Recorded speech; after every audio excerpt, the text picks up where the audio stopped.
reflexão, vamos ter uma breve reflexão e, ato contínuo, nós vamos entrar na nossa assembleia para tratarmos de rol de membros. E o tema da minha fala nessa manhã é o seguinte: princípios bíblicos que nos ajudam na eleição. Domingo que vem, nós vamos às urnas escolher executivo, municipal e legislativo, os vereadores. E eu sempre busco, nessas ocasiões, trazer uma palavra de orientação que ajude a você, querido irmão, você que está me ouvindo, a ter princípios normativos que lhe ajudem no momento tão crucial. Então, eu quero lhe convidar a abrir a sua Bíblia no texto de Deuteronômio, capítulo de número 17.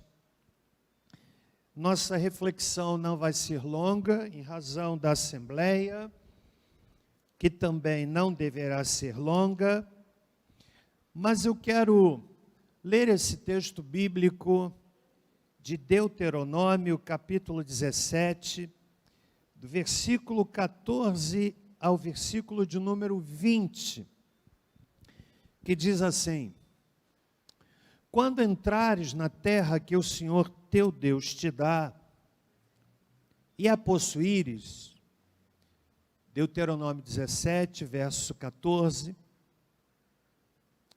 e nela habitares, e disseres: porei sobre mim um rei, como todas as nações que me cercam, estabelecerás sobre ti o rei que o Senhor teu Deus escolher entre os teus irmãos. Não poderás estabelecer como rei um estrangeiro que não seja teu irmão. Ele, porém, não adquirirá para si grande número de cavalos, nem fará o povo voltar ao Egito para adquirir mais cavalos, pois o Senhor vos disse: nunca mais voltareis por este caminho. Tampouco adquirirá para si mulheres em grande número, para que o seu coração não se desvie. Não acumulará para si grande quantidade de prata ou de ouro. Quando se assentar no trono do seu reino, escreverá para si num livro uma cópia desta lei, que está diante dos sacerdotes levitas. Conservará a cópia consigo e a lerá todos os dias da sua vida, para que aprenda a temer ao Senhor seu Deus e guardar todas as palavras desta lei e estes estatutos para os cumprir, e para que o seu coração não se eleve sobre os seus irmãos, e não se aparte do mandamento, nem para a direita, nem para a esquerda, de sorte que prolongue os dias no seu reino, ele e seus filhos no meio de Israel. Senhor Deus, fala-nos através da Tua palavra e me ajuda a transmiti-la, em nome de Jesus. Amém. Há uma frase que é atribuída a Platão, que diz o seguinte: não há nada de errado com aqueles que não gostam de política, simplesmente serão governados por aqueles que gostam. Platão, frase atribuída a ele: não há nada de errado com aqueles que não gostam de política, simplesmente serão governados por aqueles que gostam. De uns anos para cá, tem crescido a participação evangélica no cenário político. Até então, talvez aí uns 20, 30 anos, um pouco mais, era grande a ausência evangélica na política. E isso se deve a algumas razões históricas. Primeiro delas, lá no período imperial, as limitações constitucionais que afastavam o evangélico, e não só o evangélico, mas as mulheres, as pessoas que não sabiam ler, da possibilidade de votar e de serem votados. Uma outra razão, a discriminação patrocinada pela sociedade na Primeira República, especialmente pelo clero católico, que não só hostilizava os crentes, mas aqueles que desejavam se tornar crentes, e mais ainda, inibia qualquer possibilidade de um crente entrar no cenário político. Um outro fator que está na raiz dessa ausência política, na política de evangélico, se deve ao fato de que os missionários que vieram para o Brasil, no nosso caso, por exemplo, missionários americanos, no caso da Assembleia de Deus, os missionários suecos, Daniel Berg, Gunnar Wingre, que vieram para o Brasil trazer a palavra de Deus, e naturalmente, eles não queriam se envolver nas questões políticas da nação.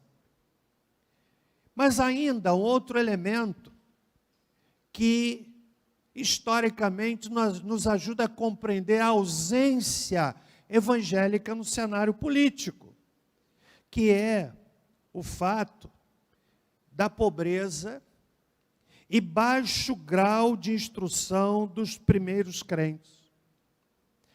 Mas isso mudou, porque os jovens começaram a entrar nas universidades, começaram a melhorar o seu padrão de vida.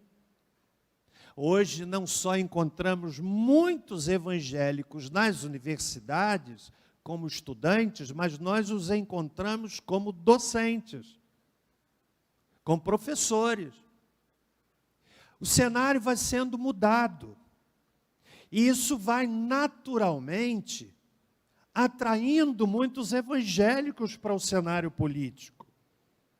Que, ao meu ver, não é ruim, não é danoso.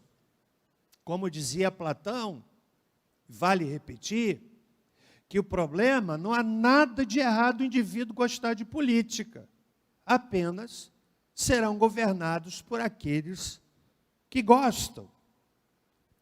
E o resultado dessa ausência tão prolongada tem a ver com dois elementos. Primeiro deles, na mente de muitos, a política é mundana, não sendo, portanto, lugar para crentes. O resultado disto é que nós entregamos a pessoas ímpias, muitas vezes com uma base ideológica absurdamente contrária àquilo que nós cremos da palavra de Deus, que vão formular as leis que você e eu deveremos cumpri-las, sob pena de sermos acionados na justiça e recebermos uma forte pressão econômica, de ter que pagar multa. Então, há essa primeiro resultado. Política mundana, não é lugar para crentes. E a segunda conclusão, que muitos advogam, em razão de uma compreensão equivocada do que é política, é exatamente a seguinte afirmação: não adianta fazer coisa alguma. Nós devemos pregar o Evangelho e aguardar o retorno do Senhor Jesus. Não vamos nos meter nisso. Eu não estou falando aqui em política partidária. Meus irmãos, o ser humano é essencialmente político. daqui a pouco nós vamos ter uma assembleia. Sabe o que é assembleia? É uma expressão do sentimento político. Nós vamos trazer pessoas aqui, a igreja, o relator vai apresentar uma proposta e a igreja vai discutir a proposta e vai votar. Nós fazemos política dentro de casa. A questão é que nós associamos política à política partidária. Você sabe que a posição deste púlpito, advogada já ao longo de muitos anos, é de não misturar política com religião. Porque essa mistura, ao meu ver, pode render benefício para a política, mas traz naturalmente prejuízo para a igreja. Até porque a igreja é um ambiente plural. Há pessoas aqui nesse auditório que são mais à linha da direita, outros de centro, pode ser até que alguns da esquerda, sobretudo jovens universitários, que vieram de uma escola universitária de professores que trabalharam muito a questão ideológica na mente desses moços, e a igreja é um ambiente plural. Meus irmãos, nessa longa introdução que eu lhes faço, ainda quero dizer que as transformações em curso nesses últimos anos, mais do que nunca, exigem uma participação consciente dos crentes, através do voto. O voto do rico é semelhante ao voto do pobre, sim ou não? Sim. Do intelectual, semelhante ao voto daquele que não é intelectual. O voto iguala a todo mundo, por isso nós precisamos ter uma participação consciente. As transformações do mundo nesses últimos anos, irmãos, uma transformação louca, com uma velocidade impressionante. Há duas coisas, por exemplo, que têm acontecido mudando o cenário mundial. A primeira delas é o aumento do socialismo. A França capitulou, a Alemanha está se vendo afetada por isso. E na base do socialismo tem também a questão da abertura das suas fronteiras para a imigração. E uma outra coisa que tem crescido muito é o islamismo. Você sabia que a estatística é de que até 2060 o crescimento populacional do planeta será de 35%. Mas o crescimento do islamismo, no mesmo período, será de 73%. Ou seja, a velocidade do crescimento populacional será vencida pela velocidade do crescimento do islamismo no mundo todo. E aí eu quero lhes trazer para esse texto, no qual eu quero sim extrair alguns princípios contextualizados, não atualizados, mas contextualizados. O nosso país, Brasil, é um país baseado em valores judaicos cristãos. E eleger um candidato nesse cenário implica em considerar a afinidade desse candidato com esses valores que nós pregamos aqui. Eu não vou dizer em quem você deve votar, nós temos aqui na igreja 3 candidatos, o Cacá, o Paulista, que está lá em cima, a Sidneia, que são membros da nossa igreja, no seu leque de amizade e família, você deve ter outros candidatos. Nós não vamos dizer aqui em quem você deve votar, eu não vou dizer aqui em que partido você não deve votar, porque, como disse, um ambiente plural, isso pode gerar problema.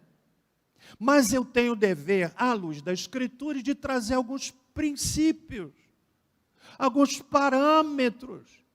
Eu espero, irmão, que você leve em consideração os princípios que nós podemos extrair desse texto. É interessante que o período em que Moisés escreve esse texto, ainda não havia monarquia em Israel. A monarquia vai acontecer depois do período de Juízes. Quem conhece o cenário bíblico sabe do que eu estou falando. Juízes, que depois, no seu final, o povo de Deus quis ter um rei. Mas aqui, o Senhor já estava inspirando Moisés para olhar num tempo futuro, em que o povo de Deus se cansaria da teocracia, do governo teocrático, exercido pelos juízes, que eram abordados, eles consultavam a Deus e Deus lhes dava a direção. Então Moisés já está visualizando num tempo futuro, o meu povo vai querer um juiz, vai querer um rei. Ele então estabelece aqui alguns parâmetros, e eu quero extrair pelo menos 4 deles, contextualizados, não atualizados. Estão comigo até aqui? Primeiro princípio. Princípio da naturalidade. No verso 15, diz assim: estabelecerás sobre ti o rei que o Senhor teu Deus escolher entre os teus irmãos. Não poderás estabelecer como rei um estrangeiro que não seja teu irmão. No caso do nosso país, sobretudo na escolha de um presidente, a Constituição teve a preocupação de lacrar isso. Lá no artigo 12, parágrafo 3º, está colocado assim na Constituição Federal de 1988, são privativos de brasileiros natos os cargos de presidente e vice-presidente. Então a Constituição já fechou. Um estrangeiro, mesmo estrangeiro que tenha adquirido cidadania brasileira, pela Constituição está impedido de assumir esse cargo. Artigo 12, parágrafo 3º da Constituição Federal. Por que é que Moisés, quando fala de um rei, ele levanta o princípio da naturalidade? Várias razões. Primeiro, já vislumbrando a mistura do povo com outras nações. Segundo, o sentimento de uma pessoa que nasceu num país, tem mais garantia de fidelidade aos desejos, ao progresso daquele país, do que uma pessoa de fora. Então, esse é o princípio da naturalidade. Segundo princípio, já que a palavra dessa manhã é uma palavra muito rápida, o princípio da moralidade pessoal. No verso 17, tampouco adquirirá para si mulheres em grande número. Pastor, o que é que tem a ver a vida privada com a vida pública? Tem tudo a ver. Você imagina que uma pessoa que é infiel à sua esposa, no vínculo do matrimônio, que se sobrepõe ao vínculo da nação. Você acha que o indivíduo que é péssimo como pai, que é péssimo como esposo, ele vai ter valores diferentes na condução de uma nação? Mas muitas vezes a gente diz assim, a vida pública é uma coisa, a vida privada é outra. Moisés está dizendo, princípio da moralidade pessoal. O que o indivíduo é na vida privada, as chances de repetir isso na vida pública são enormes. Então a gente precisa ter atenção.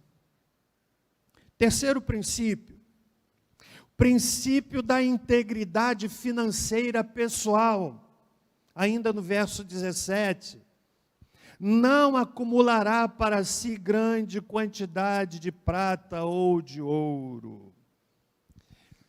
Você sabe qual é a frase que é muito conhecida? É a seguinte, não rouba, mas faz. Você já ouviu isso? Rouba, mas faz. É a perda dessa compreensão da integridade financeira pessoal. Meus irmãos, nosso país está minado pela corrupção e, pior, pela impunidade. Pela impunidade.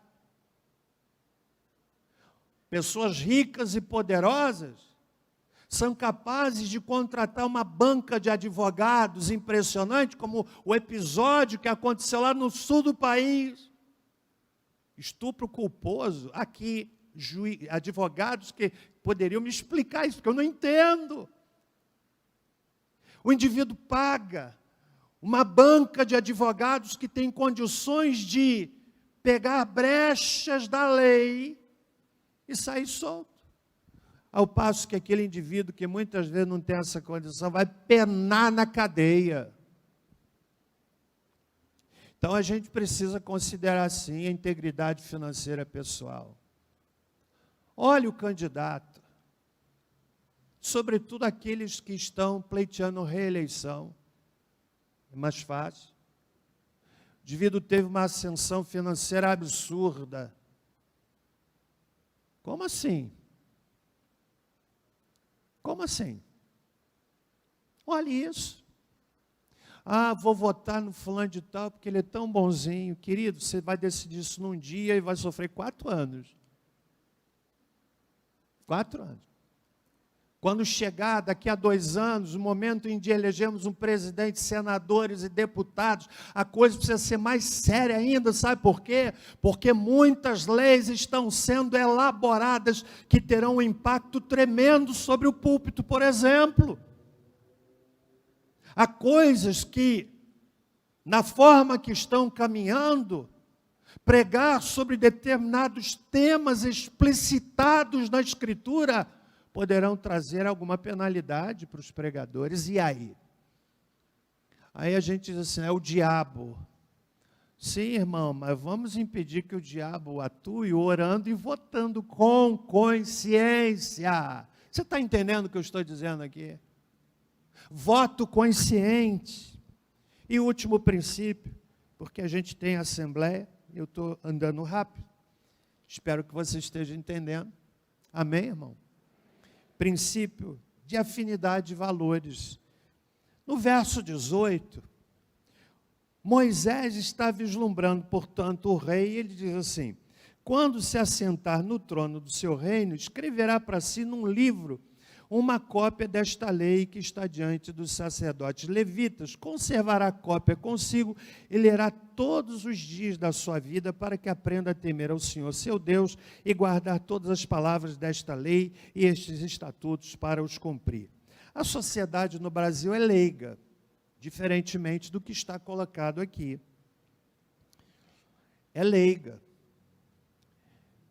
Nós não podemos exigir que o governante tenha a Bíblia aberta e leia a Bíblia todo dia. Porque a sociedade no Brasil é leiga.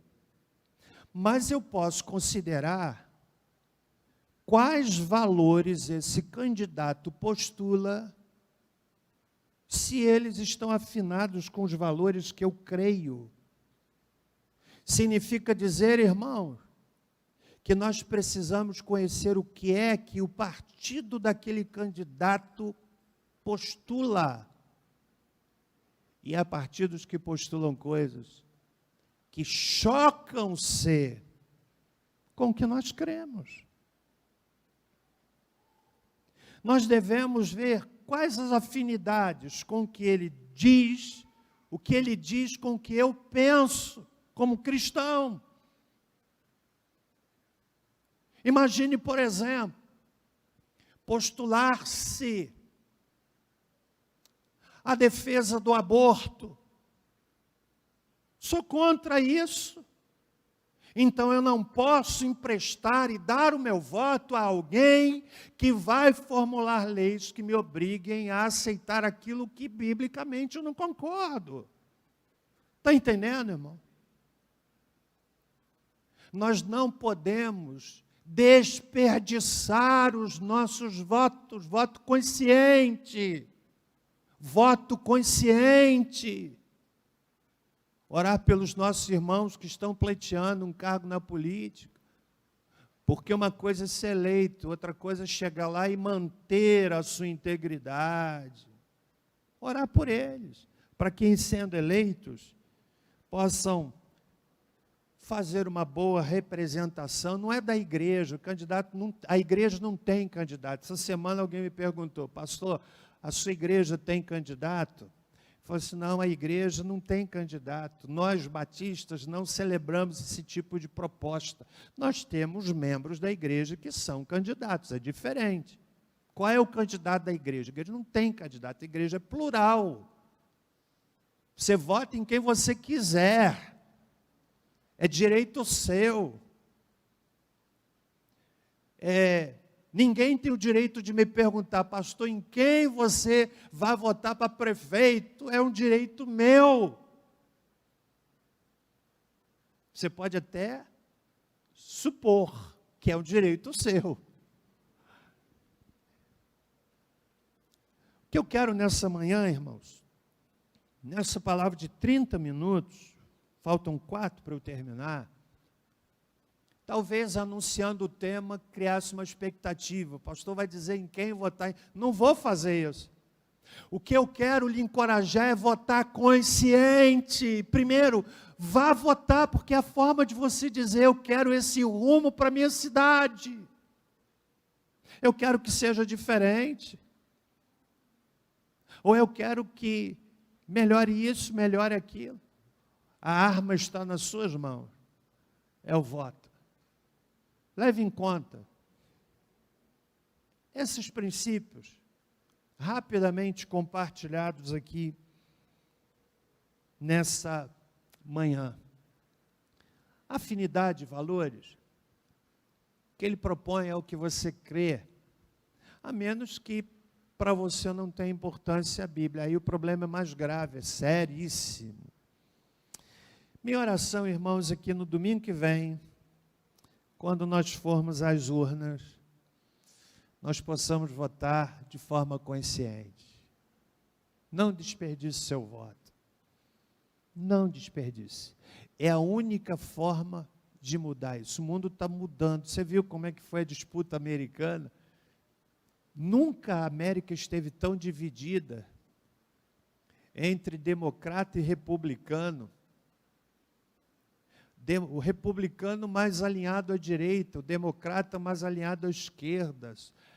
E o cenário se mostrou dividido na América. Aliás, a eleição americana é complicada, não é? São delegados, não é um voto direto. Delegados que são escolhidos e eles, 508, que vão escolher quem é o presidente.